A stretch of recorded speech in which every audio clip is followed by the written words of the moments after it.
Eu gostaria que você abrisse sua Bíblia no livro de Ageu, capítulo 2, versículo 9. Uma passagem muito conhecida, mas com um significado muito grande para as nossas vidas, principalmente nos dias de hoje. E a palavra diz assim, em Ageu, capítulo 2, versículo 9. A glória desta última casa será maior do que a da primeira, diz o Senhor dos Exércitos, e neste lugar darei a paz, diz o Senhor dos Exércitos. Mostra o fundo aí para o seu pai, Abner, por favor. Vamos ver novamente. A glória desta última casa será maior do que a da primeira, diz o Senhor dos Exércitos, e neste lugar darei a paz, diz o Senhor dos Exércitos.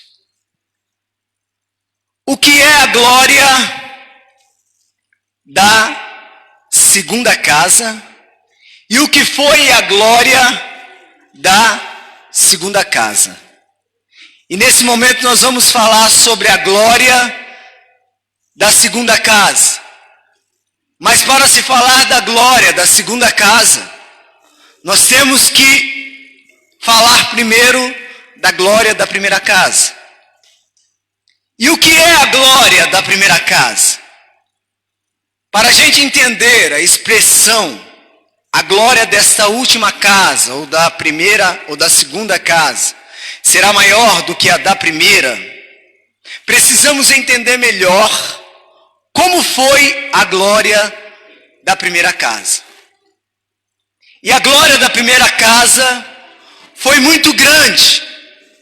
Vários autores diziam que pessoas do mundo inteiro vinham até o primeiro templo, o templo de Salomão, para conhecer. Ali, no templo de Salomão, era aonde estava a glória da primeira casa. O primeiro templo ficava localizado no Monte Moriá. Esse mesmo monte, segundo a tradição judaica, ele é um lugar especial, pois Deus se revelava neste local. Esse mesmo lugar é onde Abraão foi oferecer o seu filho Isaque em sacrifício ao Senhor. Agora imagina a situação de Abraão indo até o Monte Moriá e ali iria oferecer o seu filho Isaque em holocausto. Eu creio que aqui tem pais. E se o Senhor pedisse a você que viesse oferecer o seu filho em holocausto, o que você faria? O que você faria? O templo tinha 30 metros de comprimento, 10 de largura e 15 de altura. A Bíblia diz em 1 Reis 6 que havia ouro por toda parte no templo. Muitos utensílios foram criados com ouro e outros banhados a ouro. Até os querubins eram revestidos de ouro. Lá em 1 Reis 6:26 fala sobre isso. Dentro desse templo havia vários objetos sagrados, inclusive a Arca da Aliança. A Arca da Aliança representava o quê? A presença de Deus. E quantas das vezes nós não sentimos mais a presença de Deus porque deixamos de estar no centro da vontade do Senhor e não mais vendo a Arca da Aliança, que é a Arca da Promessa. Hoje estamos aqui para adorar o nome do Senhor, para glorificar o nome dEle, porque a presença dele é real nas nossas vidas. E quando sentimos e vivemos, não basta somente sentir. Sentimento passa, mas a vivência permanece. E quando vivemos a presença de Deus na nossa vida, não pensamos em olhar atrás, não pensamos em retroceder. Nos tornamos a cada dia mais convertidos na presença do Senhor. E sabemos que através dele e por ele são todas as coisas. Quando se temos a presença do Senhor na nossa vida, nós não pensamos em retroceder, e sim avançar para o alvo, que é Cristo, o único suficiente Salvador das nossas vidas.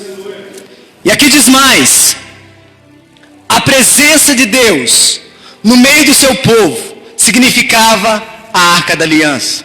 Um dos objetos mais importantes no Velho Testamento é a Arca da Aliança. A Bíblia diz que na inauguração do templo, a glória de Deus desceu sobre o templo. Hoje nós estamos aqui, mas será que realmente estamos dispostos a viver a presença de Deus na nossa vida?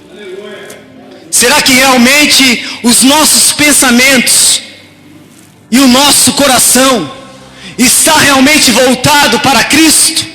Ou será que estamos aqui nesse momento, mas pensando no dia da manhã, pensando o que está acontecendo lá na tua casa, pensando o que vai acontecer no seu serviço?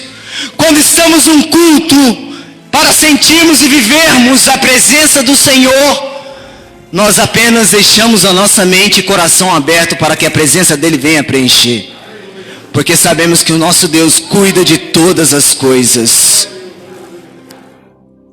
Mas só que muitas das vezes pessoas vêm para a presença do Senhor, mas esquecem que Deus está cuidando, que Deus é Deus de providência, que Deus é Deus de cura, libertação.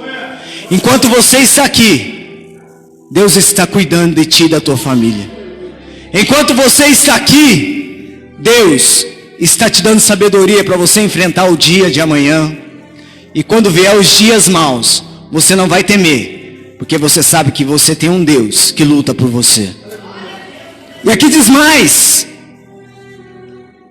e sucedeu que, saindo os sacerdotes do santuário, uma nuvem encheu a casa do Senhor, e os sacerdotes não podiam permanecer em pé para ministrar. Imagina só que presença gloriosa foi essa. Imagine, nos dias de hoje, é raro a gente ver pessoas se entregando verdadeiramente a Deus de corpo, alma e espírito. Muitos sentem a presença de Deus e poucos vivem a presença de Deus. Não se contente só em sentir a presença, se contente em querer mais, em viver a cada dia na presença de Deus. E aqui diz mais: os sacerdotes não podiam permanecer em pé para ministrar, por causa da nuvem, porque a glória do Senhor enchera a casa do Senhor. 1 Reis 8:11 fala sobre isso. Esses são apenas alguns pontos importantes da glória da primeira casa, o primeiro templo. Ali havia então o que? A manifestação constante da presença de Deus. Havia muito ouro e vários tipos de riquezas. Utensílios sagrados havia ali. A Arca da Aliança, segundo alguns, a arca era o maior triunfo do primeiro templo. A arca era literalmente a glória da primeira casa. O contexto histórico do livro de Ageu, o que foi a glória da segunda casa. Bom, agora que conhecemos um pouco da glória da primeira casa, vamos agora entender o contexto de Ageu sobre a glória da segunda casa. O livro de Ageu foi escrito pós-exílio, isto é, depois que voltaram os cativos da Babilônia. No período de 70 anos, o povo estava se revoltando contra a presença de Deus, num lugar que era para ser adoração a Deus. Imagine agora, um lugar que Deus instituiu para ser adorado. O povo estava fazendo coisas ilícitas. O povo estava fazendo coisas que estavam desagradando ao Senhor. E o Senhor começa ali a se calar para aquele povo durante 70 anos. O povo que chegou ali na idade de 50, 60 anos, quando chegou o tempo dos 70 anos, já tinham ido embora. Os filhos daquele povo que estavam ali, os pais ainda vivos, ficavam perguntando para os pais: o que aconteceu, pai? Por que você está triste? Por que você está chorando? Por que você está dessa maneira? E os pais falavam para os filhos: nós pecamos contra Deus, e Deus está cobrando algo de nós, mas ainda há tempo para vocês fazerem diferente. E enquanto Deus não ouviu o gemido daquele povo de uma maneira sincera, pura e reta, diante da presença dele, ele não trouxe a libertação.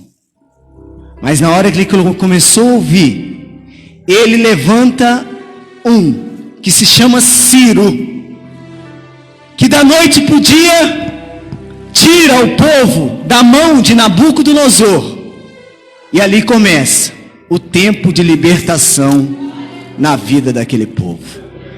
Eu não sei o que você está precisando aqui nessa noite, mas Deus, Ele está aqui para resgatar a tua vida e para mudar a tua história. Mas isso só vai acontecer a partir do momento que Ele ver uma mudança por completo no teu coração. Enquanto Ele ainda vê vestígios das coisas desse mundo, enquanto Ele ainda vê que você ainda não está totalmente convertido, as coisas não vão acontecer. Porque o nosso Deus não é Deus de brincadeira. E não é um Deus meia boca. Ele é um Deus que promete e cumpre. Mas só que nós somos os responsáveis para atrasar a vitória e a bênção dele na nossa vida. Aquele povo atrasou a vitória e a bênção durante 70 anos. Mas Deus levanta Ciro. Bem antes de Ciro nascer, Deus já tinha uma promessa que ele seria o libertador daquela situação. Bem antes de você nascer, Deus já te conhecia desde o ventre. E se você está aqui hoje, é para você entender que Ele tem promessa na tua vida. É para você entender que grandes já foram os livramentos que Ele te deu, e o que Ele tem que fazer mais, para que nós venhamos a cada dia entregar mais e mais a nossa vida na presença dEle.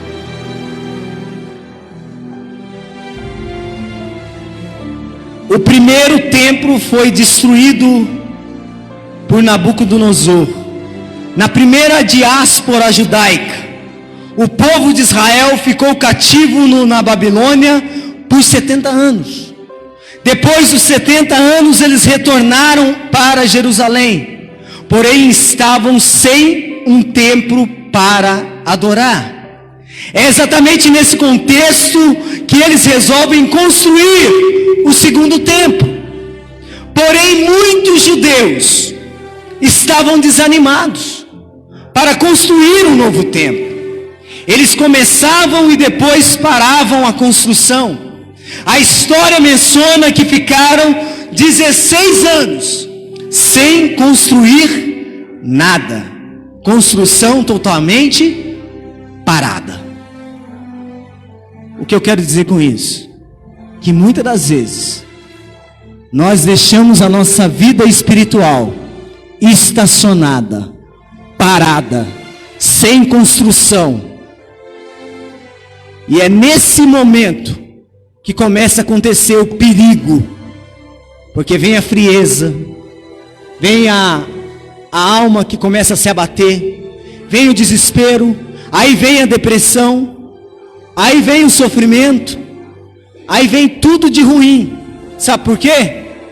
Porque estamos com a nossa vida espiritual estacionada, parada, sem se preocupar em construir a presença de Deus sobre a nossa vida.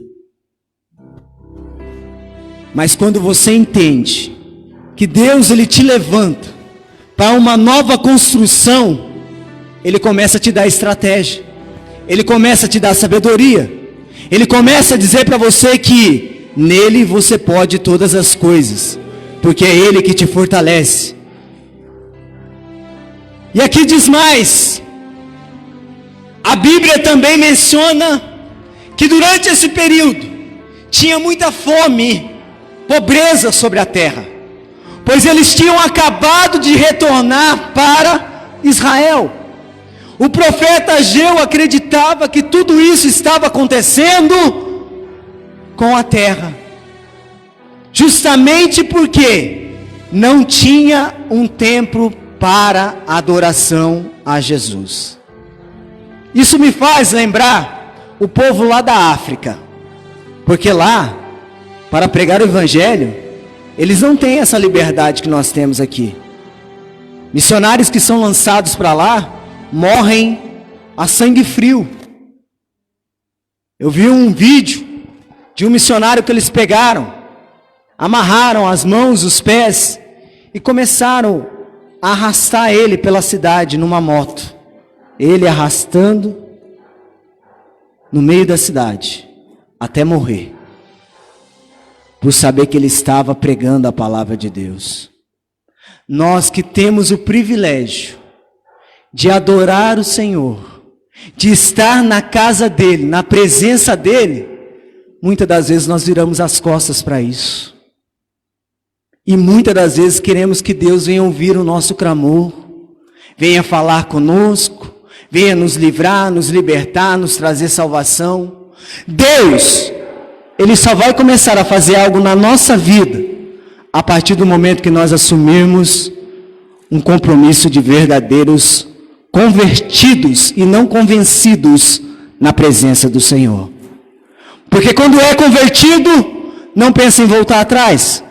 Quando é convertido, não pensa em fazer as coisas que o mundo pede para estar fazendo. Quando é convertido, adora o Senhor no momento de crise, no momento de bonança, no momento de tristeza, no momento de alegria, no momento de paz e no momento de guerra, no momento de aflição e no momento que o coração está alegre, porque sabemos que a alegria do Senhor, ela é a nossa força. Quando se é convertido verdadeiramente, olha para Jesus e não olha para o homem. Olha para Jesus e não olha para o problema. Se Davi fosse olhar para o tamanho do gigante, ele não ia ver a vitória, mas ele viu que há um Deus que daria a vitória nas mãos dele, porque Deus era maior do que aquele gigante na vida dele. E aqui diz mais, é nesse contexto que o profeta Ageu surge, profetizando e animando o povo a continuarem a construção. Aí entra a passagem que já conhecemos, a profecia de Ageu para o povo, que foi: a glória desta segunda casa será muito maior do que da primeira. Estamos passando por um momento de pandemia, mas se você permanecer na presença do Senhor, a glória dessa primeira casa não vai se comparar com a glória que a segunda casa tem preparada para a tua vida. Depois que tudo isso passar, aqueles que permanecerem firmes e constantes na presença do Senhor vão começar a conhecer Deus de uma maneira diferente. Vão começar a realmente dar valor na palavra do Senhor. Vão começar a verdadeiramente entender que há um Deus na terra e no céu que tem cuidado de nós. É tempo de viver um novo avivamento. E aqui diz mais: Ageu estava incentivando que a glória da primeira casa não se compararia com a glória desta segunda casa, segundo templo, que eles estavam fazendo. O que é a glória da segunda casa? O que foi? A glória dessa última casa será maior do que a da primeira. Bom, agora que já entendemos o contexto histórico do livro de Ageu, e também o que foi a glória da primeira casa, ou a glória do primeiro templo, vamos analisar o que essa profecia realmente quis dizer. A profecia que a glória da segunda casa seria maior do que a primeira, trata-se exatamente do Messias. Após Herodes restaurar o templo, Jesus foi apresentado nesse mesmo templo, após Herodes ter restaurado. Olha o que diz: após Herodes ter restaurado o templo, Jesus foi apresentado nesse mesmo templo. Lá em Lucas 2, 25 ao 32 fala sobre isso. Ageu visualizou aquele que atrairia a riqueza e a adoração das nações. Ageu 2, 6 ao 9. E na pessoa de Zorobabel, viu uma figura messiânica que governaria sobre os reinos como rei. Quem era? Jesus. Jesus, o Rei dos Reis, o Senhor dos Senhores, o advogado dos advogados, o juiz dos juízes, aquele que peleja pela tua causa, aquele que luta por você, aquele que não desiste de você, aquele que morreu na cruz e derramou o sangue dele por amor a ti.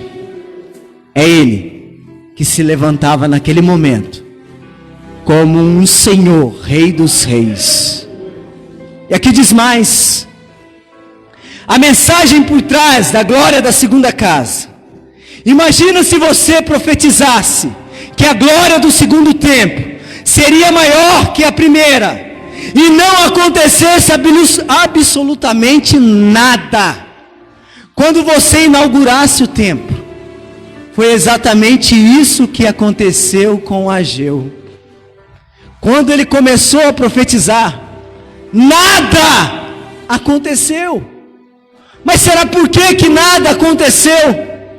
Será porque muitos anciões na inauguração ficaram esperando acontecer algo mágico, como aconteceu no primeiro templo, e adivinha? Nada aconteceu. Os anciões se decepcionaram, e os jovens também. Mas será que o profeta Ageu não? Será que ele não se decepcionou? É lógico que sim. Na verdade, a glória da segunda casa foi mal interpretada por eles. E muitas das vezes, quando a gente lê esse versículo, a gente interpreta ele de uma maneira totalmente errada. Quando se fala, a glória da segunda casa será maior do que a primeira, a gente pensa o quê? A gente pensa em providência, a gente pensa em milagre, a gente pensa em bens materiais, prosperidade. Aqui Deus está falando de avivamento. Deus tem um novo avivamento para as nossas vidas. Mas nós só vamos viver esse novo avivamento a partir do momento que nós entendemos que a glória da segunda casa será maior do que a primeira. Nós só vamos entender esse avivamento e começar a viver a partir do momento que precisamos mais e mais viver a presença de Deus de uma maneira diferente. Você está entendendo? Isso é viver a glória da segunda casa. E aqui diz mais, estou terminando. A glória da segunda casa não se tratava das manifestações de Deus como no primeiro tempo, mas sim que o Salvador da humanidade seria apresentado naquele local e naquele dia. Vai muito mais além. Naquele momento, quando eles estavam vivendo a glória da segunda casa, o nosso Jesus estava sendo apresentado naquele lugar. Eu acho que você não entendeu. Antes de você chegar aqui, o Senhor já estava para receber a tua vida. Antes de você vir para a presença de Deus, Ele já estava preparando esse dia para você conhecer Ele de uma maneira diferente, para você entender que Ele é o único e suficiente Salvador da tua vida. Esse é o sentido principal da glória da segunda casa. E olha o que diz mais. A glória da segunda casa, nos dias de hoje, é a nossa vida com Jesus. Está vendo como vai muito mais além? Como está a nossa vida com Jesus hoje? Responda para você mesmo. Porque é da dependência da tua vida com Jesus que essa manifestação do Espírito Santo vai começar a te convencer do pecado. Vai começar a restaurar coisas que precisam ser restauradas e mudadas. É a partir da nossa vivência na presença de Deus que muita coisa vai começar a acontecer. E aqui diz mais. A glória da primeira casa foi até boa quando estávamos no mundo. Porque o povo, durante os 70 anos, estava vivendo num mundo de perdição. E a glória da primeira casa fala muitas das vezes de você e o mundo lá fora.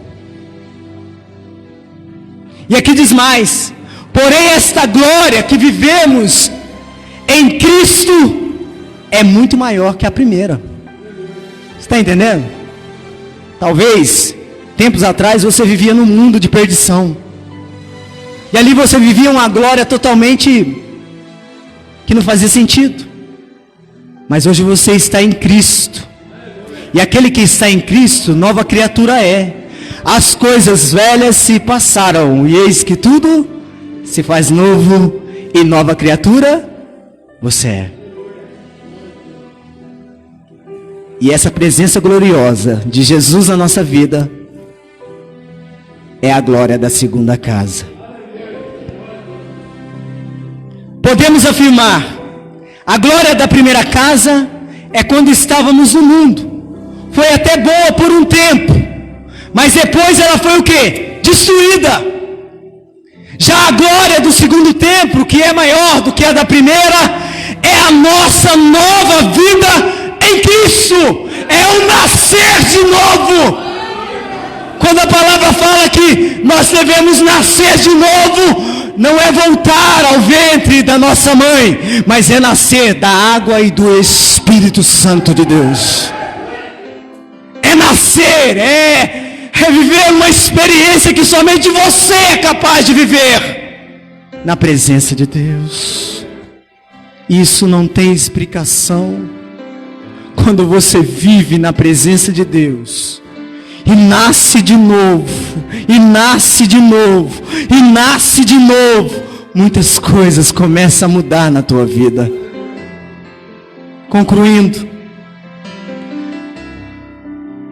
Concluo que a glória do segundo templo foi maior do que a primeira, E o real motivo disso tudo é o Salvador da humanidade. Foi apresentado naquele lugar Jesus Cristo, o Yeshua HaMashiach. Foi apresentado naquele lugar e mudou muita coisa depois disso. O que eu quero dizer? Muitas pessoas querem buscar algo novo fora de Cristo. E esse, infelizmente, não é o melhor caminho. Sabe por quê?